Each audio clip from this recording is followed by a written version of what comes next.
after what we've had this morning, a really in-depth session with Don Burke on what is and has been an unspoken problem for the Salvationist theologians for many, many years. People have nibbled around the corners of it.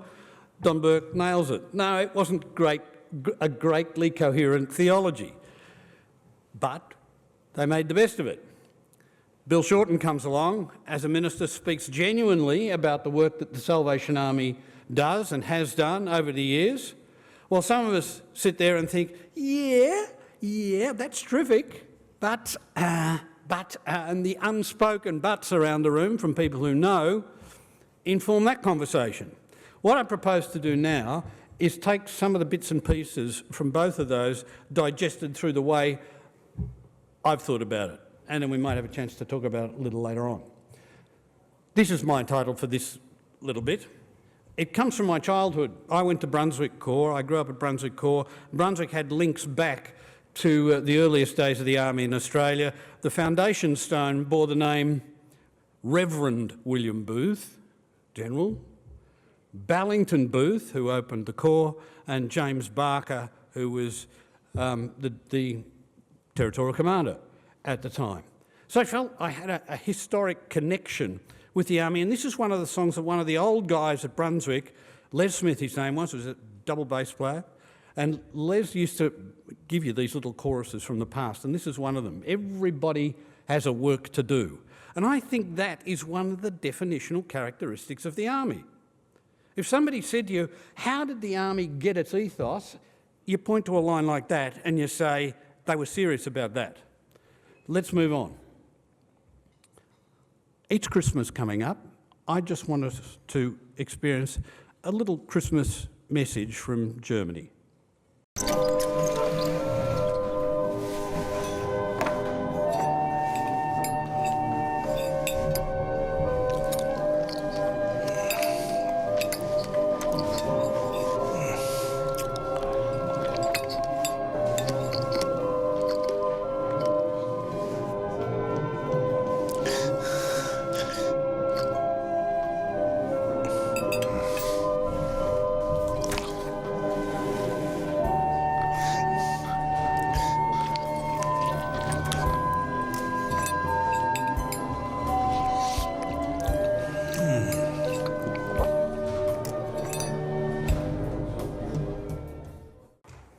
John Dell's He'll Eat Your Heart Out.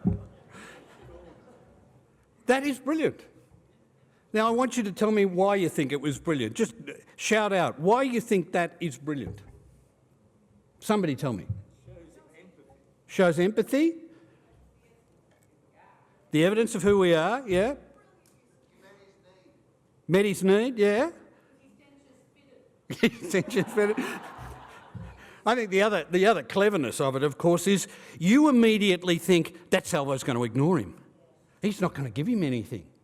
And then all of a sudden, not only does he give him the food, he gives him the teeth out of his mouth. He gives him the equipment to eat. It does a complete 180 degree and knocks you in the face. And you think, that is who people think we are. Are we up to that? Are we really up to that? I think that is one of the most technically brilliant pieces, and there's not a word said. Not a word said. It speaks to everybody about the expectations they have of the Salvation Army in a way that's compassionate, that's silent, that is loving. That's pretty tough stuff to live up to. Here's some examples of Salvation Army Red Shield appeals from around the world. The top one you'll see there is the USA in the early 20th century. This one here was the groundbreaker, the knockout. This was the For God's Sake Care campaign in England in 1967. 1967, the Salvation Army dared to put a pregnant teenager on a poster for the equivalent of the Red Shield appeal. That inspired some others to get together for the Red Shield appeal in Australia, but we haven't got one of those at the moment, sorry John, but we do have one from Canada, which I think is a terrific current one, when Wi-Fi hotspots are everywhere, no one should be searching for a hot meal. It's time to end poverty in Canada. All of these represent an image of the Salvation Army, and it's one that we talked about for the last couple of days. We ask ourselves, how true is that of us? How true is it of our social experience? How true is it of our core experience, and particularly our worship experience? I'm not going to ask you to put your hands up. Just talk to yourself about it. I'll move on. Here's the international definition of the Salvation Army. Salvation Army is an international movement, an evangelical part of the Universal Christian Church. Its message is based on the Bible. Its ministry is motivated by the love of God. Its mission is to preach the gospel of Jesus Christ and to meet human needs in His name without discrimination. I actually think that is very, very good. There's been a lot of hard work gone into that. It's accurate, it's non-contentious, it doesn't overclaim, yet it seeks to say who we are in a reasoned and well-thought way. I think we're in a position in Australia at the moment, and this could be a discussion you could have in Britain, in Canada, in the United States, of a certain identity crisis in the Salvation Army. That one navigates the turf, and I'm pleased to own that from a Salvation Army perspective for myself, but I'm also prepared to say that's so clean and clear it doesn't really get to the scrappy bits. We know there are a few scrappy bits. So let's explore some of what Don Burke said today, but from a different direction. Don was talking about theology. Let's do a bit of history and what could be called, by some, ecclesiology. That is, how the organisation works, how it orders itself. But before we do that, I want to go back to 140 years. James Barker, Alice Barker and their daughter newly arrived in Australia, 1884. Andrew Lee, the minister, on our first morning gave us a good and accurate account of Barker's founding of the Prison Gate Brigade. Bill Shorten reminded us of it this morning. But you know, Barker had more to contribute to the Salvation Army. In fact, I think what Barker did in Australia took the army into other places around the world. Not just the founding of institutional care and taking government contract to say, and leading William Booth to say, the army will responsibly enter into relationships with other organisations for the welfare of others. James Barker, he was called back to London by William Booth in around 1889. He didn't leave till just on 1890. He's famous for his final sermon in Melbourne. By all means, aim to reach heaven, but be like Jesus and take a thief with you. One of the great last lines of an army sermon. The reason that that was said in that way was the fact that the people of Melbourne and those who knew around Australia, who knew the army, didn't want James Barker and Alice Barker to leave. They wanted them to stay. So there was a bit of a public campaign to get them to stay. That last line, I think, is just a ripper from James Barker. Barker was called back to England just before William Booth released his great book, In Darkest England and A Way Out. Why was he called back? Well, it seems he was actually called back to help run the scheme, because the guy who was going to run it, Frank Smith, had just parted ways amicably with the army and ultimately became one of the founders of the British Labor Party. But Frank left. William Booth needed somebody to run this whole new event, and he needed somebody the army people would love, so he pulled in Elijah Cadman to run the Darkest England scheme. Elijah Cadman knew nothing about social work. That wasn't his bag. Barker is pulled in beneath the rein to hold the reins under the surface. And as the Darkest England scheme is released, Barker takes on one of the first cases. What's interesting is if you have a look in a copy of the Darkest England book, and you open it up, one of the things you find is a letter addressed to William Booth from an Australian politician by the name of Alfred Deakin, later to be our second Prime Minister. At that stage, he's Chief Secretary of the Colony of Victoria, and he writes to William Booth endorsing the work of his officer. He means James Barker, who's now going back to London. Booth publishes that in Darkest England.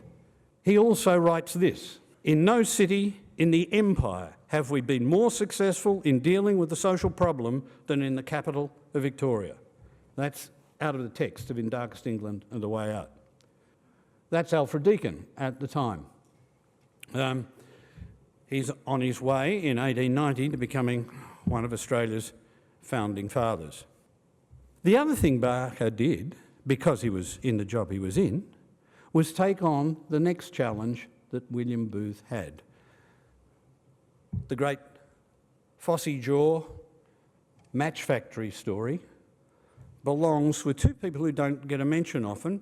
Barker is occasionally mentioned in the context of this story, but the person who should get a mention is Catherine Booth.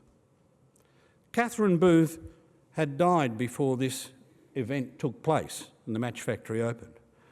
But 2 years before, in 1888-89, W.T. Stead, who'd helped Booth write In Darkest England, and a woman quite famous in secular circles, even today, as one of the founders of Theosophy, if you've ever heard of Theosophy, Annie Besant, wrote an article for W.T. Stead that exposed the dreadful challenge of Fossey Jaw, necrosis of the jaw, that killed people working with yellow phosphorus in match factories. Barker is given the job of putting the army in the match business. It's Barker who gets the match factory going. It's Barker who takes on the heavy load of selling the whole business. And they produce something that I think has to be thought of. When you think of the date this is one of the first acts of the Darkest England scheme. So it's late 1890, early 1891, when this all begins to happen. Here's one of the lights in Darkest England matches. Now, we're here discussing social policy and we're discussing philosophy of social services and whether Booth had a philosophy of or a theology. Look at how the match box is branded. Security from fire, yes, see that. Look at the bottom. Fair wages for fair work. The Salvation Army, right from the get-go, are consciously saying this is about social justice and it is also about health and safety, the two issues. And they brand it on the matchbox, fair wages for fair, and those matches were sold all over the world, including here in Australia. The lights in Darkest England matches. Again, history helping set the context for that theological discussion this morning. Save the poor match girls by using only Salvation Army matches. Ask your tradesman for Darkest England safeties. So already it's identified with the Darkest England scheme. You could say that the combination of Barker picking up Catherine's mission that she'd accepted with Annie Besant and W.T. Stead in 1889, Catherine Booth has the first victory of the Darkest England scheme with the winning of the match factory wars when Bryant and May's matches eventually conceded and changed their poisonous yellow phosphorus into more expensive but safe red phosphorus, giving the redheads we still use today. James and Alice Barker continued to work in England. James wanted to get into prisons, as he had in Australia with the Prison Gate Brigade. He finally did, but he contracted acute diabetes and died just a week or so before William Booth was to go into make the first jail visit in England.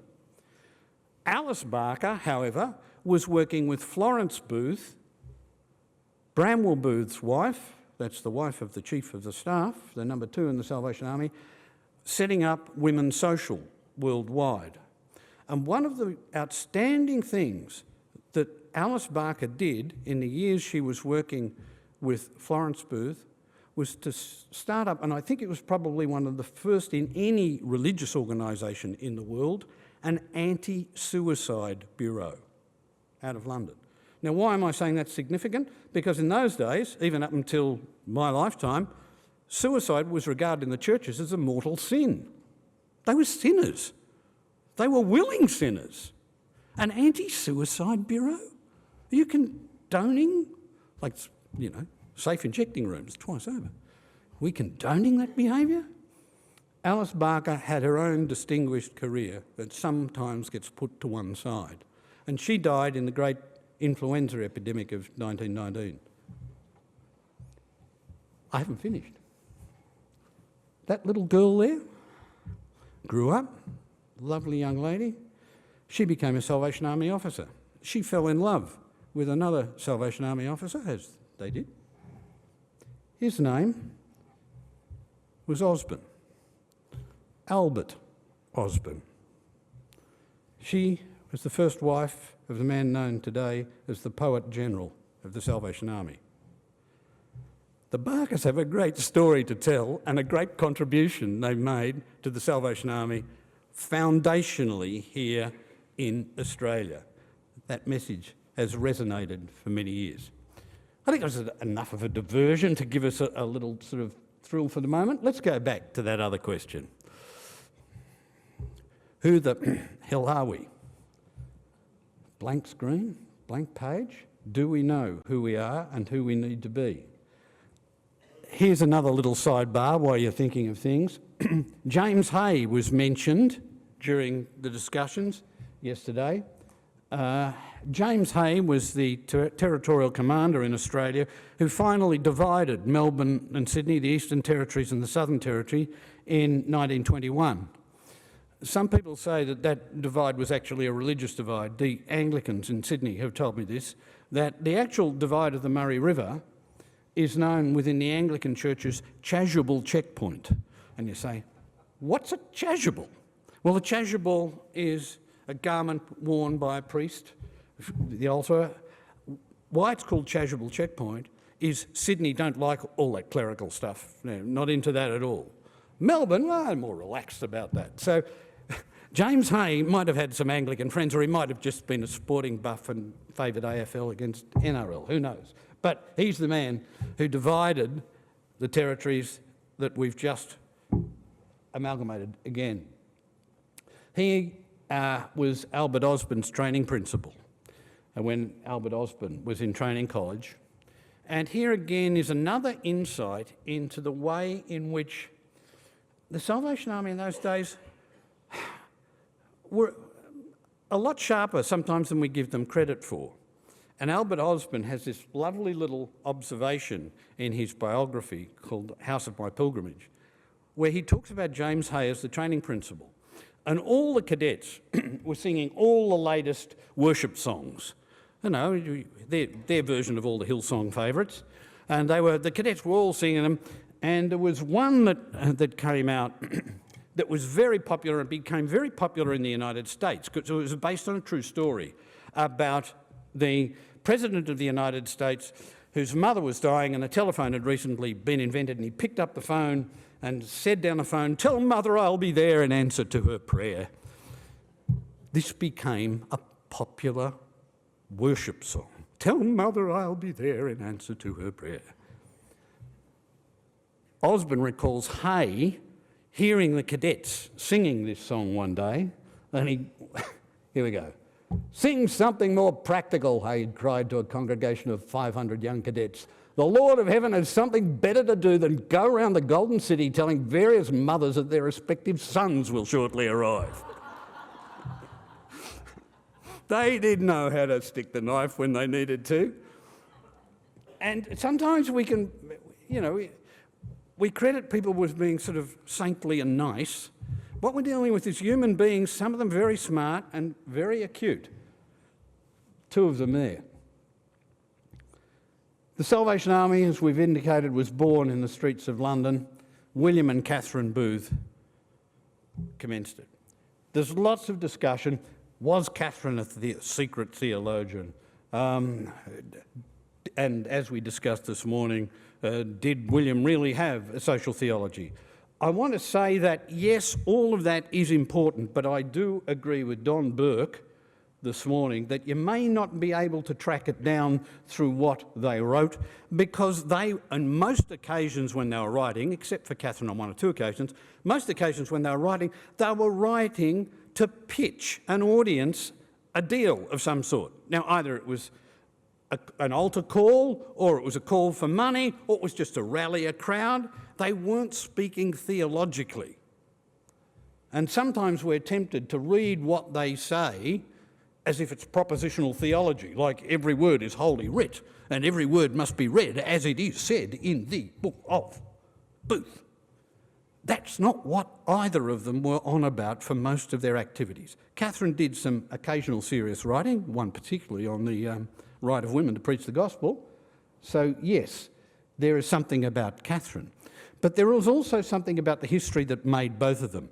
And the history that made both of them goes back 250 years before them. We're not going to go into that history. I'm not going to give you a sort of history lecture. I'm not capable, because there's more historians here like Glenn O'Brien who could do that for us. But what's going on with these people is they're influenced by their past. And both William and Catherine were Wesleyans, saturated in the theology of John Wesley. I'm told that Catherine almost used an insulting phrase about Calvinism when she was... and William did some training in a Congregationalist training college, which are essentially Calvinist, for a few months, and then basically records just throwing the book away and saying, I'm not having a bar of this. So here we have a foundational theological difference that's not about arguments on a page, it's about their lived experience of what they judged the gospel was saying to them. For them, the gospel was the whosoever. And the whosoever involved a much bigger thing than a local parish church. And here we get into an interesting piece of what's called ecclesiology, but I think is as foundationally important to understand the army as the theology is. Let's proceed a little bit. Just to remind you what that document said earlier, we'll now explore that a little. Here are some statistics. A book by Robert Putnam was released a few months ago. It was mentioned here a couple of days ago. Robert Putnam tracks economic trends. And this one here is economic, political and social and cultural trends from 1895 to 2015. 1895, darkest England schemes just get going. What Putnam demonstrates on a number of graphs, of which this is one, is that community participation in the 1880s was down around this level, 1880s, 1890s. It peaks in the mid-1960s, and look, it's fallen off a cliff since then. The Salvation Army was created right at this time. The other things that were created right at that time was a time when the big industrial cities, the parish system had collapsed, and big industrial cities couldn't handle, Anglican parishes couldn't handle the masses of cities. So people began to form community associations. Sporting teams started. Football starts in England. Trade unions begin to form. People begin to get together, and community begins to take off. Out of that come civic associations. You get eventually your service clubs, like your Lions, your Rotary, and all of those.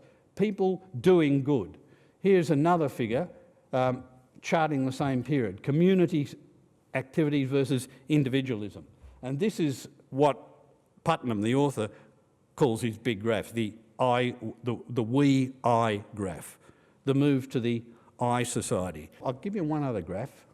That's church membership. Now, church membership, isn't it interesting? Church membership increases more slowly because it was already at a high rate, and it decreases with increasing rapidity over the last few years. but the peak is round about the same period. And the interesting thing about that peak is, when you read Putnam's book, he said you can actually track it even through pop music. He said you could track it through the mid-60s, and the mid-60s when Peter, Paul and Mary and Bob Dylan and others had been singing, and everybody was singing along, being the we, and all of a sudden one of those songs begins to say, "What about me?" And we shift to a culture, a popular pop song culture, which is about me and I, away from the we, and that is directly correlated with that mark. The other thing that's interesting in the book that it also correlates to is the shift in economic culture from a welfare state culture to a free enterprise culture, begun by the Chicago School of Economics in the 1960s, and Ronald Reagan coming to power as Nick Bryant so clearly illustrated for us the other day. The interesting thing is, if you're interested in army history, that period that Booth was, where the army was founded, in that there, marked a similar era that the UK had for the 100 years or so before William Booth and back to the time of Wesley, been going through a period of rabid free enterprise. There were no community services, there were nothing, and the big end of town basically said, if you're rich, get used to it.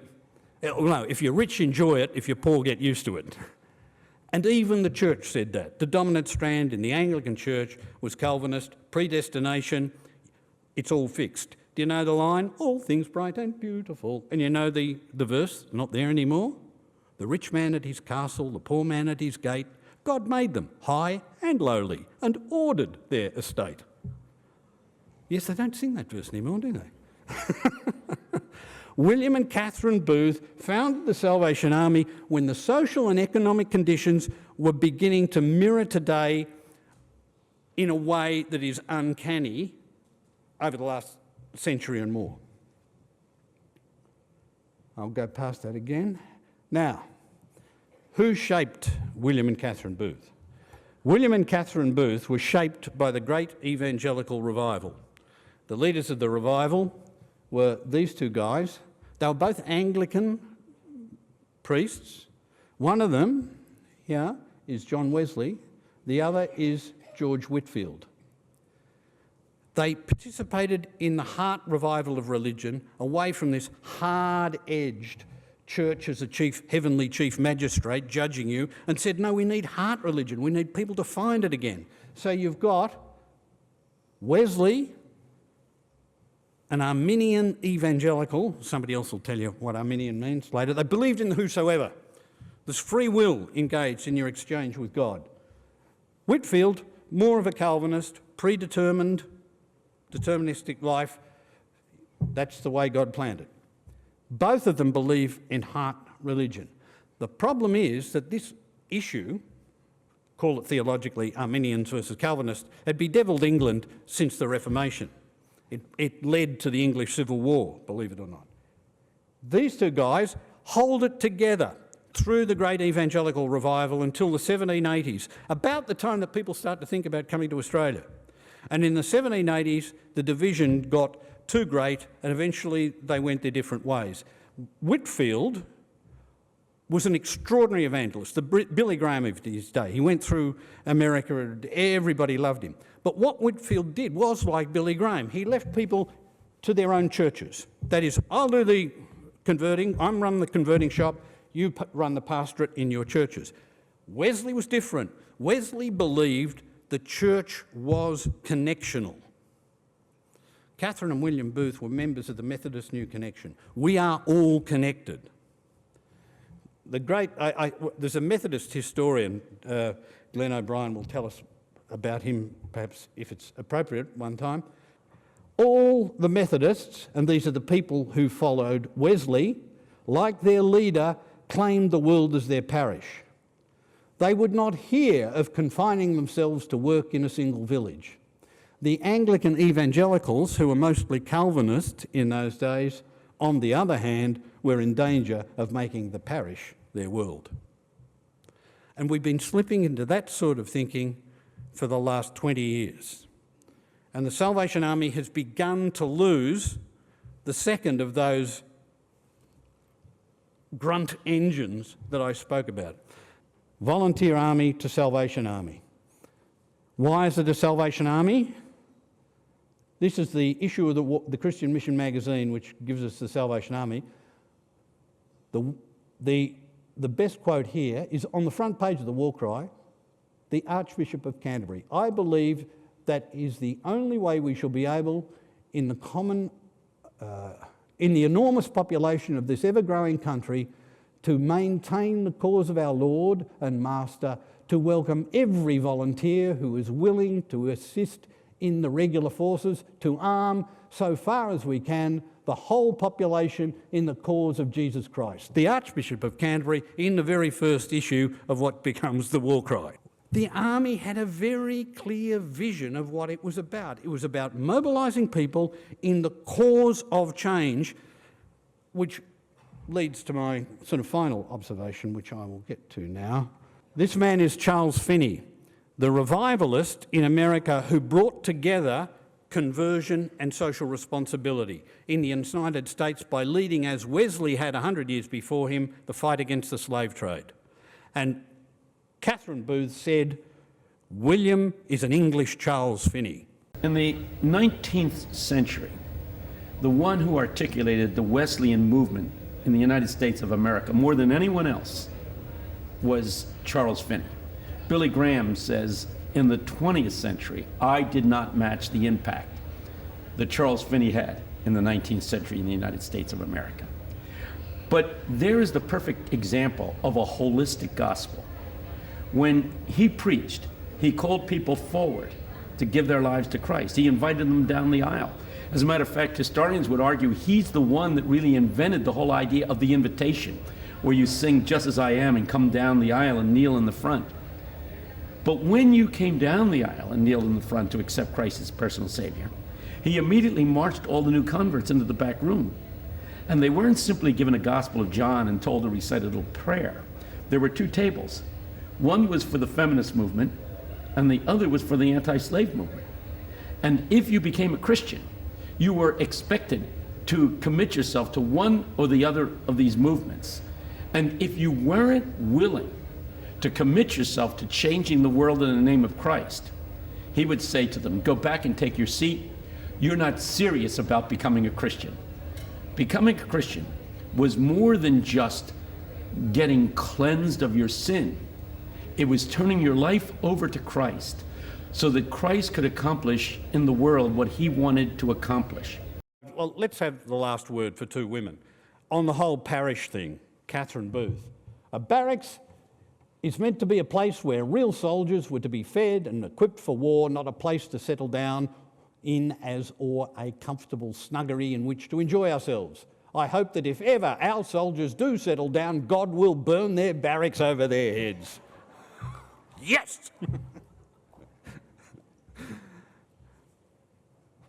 In 1927, Florence Booth, who we've spoken of before, Bramwell Booth's wife, and at this stage she's the wife of the general, the second general of the Salvation Army, Bramwell, has this to say: the kingdom of Satan and sin will never be overthrown by a body of officers as officers only.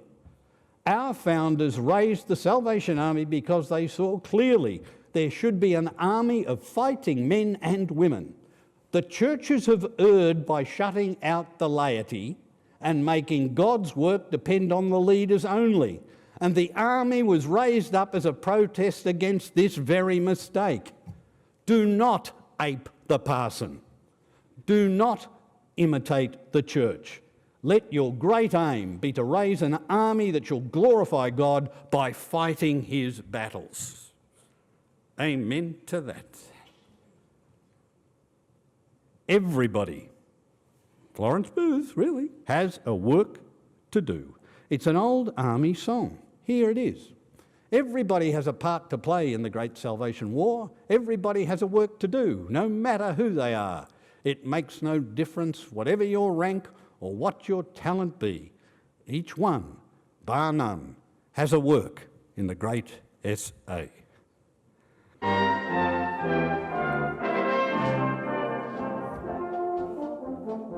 Part to play.